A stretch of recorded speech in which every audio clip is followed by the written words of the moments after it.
করে ভালো, আমরা ভালো আছি, আপনার সকলে ভালো থাকবেন।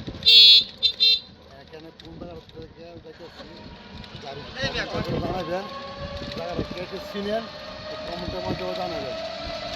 আর সকলে আমরা জন্য দোয়া করবেন, আমি আপনার জন্য দোয়া করবো। আর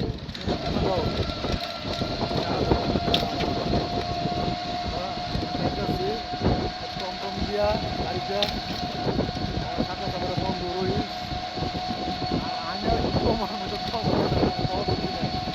ঠিক আছে, সকলে ভালো থাকবেন, দোয়া করি। আল্লাহ হাফেজ।